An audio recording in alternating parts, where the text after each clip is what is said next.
நாளை தமிழகத்தை ஆளப்போகிற தமிழக வெற்றி கழகத்துடைய தலைவர் வெற்றி தளபதி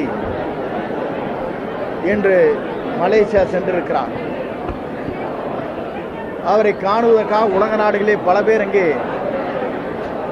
வந்து அவரை காண்பதற்காக இங்கே வருகின்றிருக்கிறார். நான் அதை சொல்வதற்கு காரணம் தமிழ்நாட்டில் மட்டுமல்ல,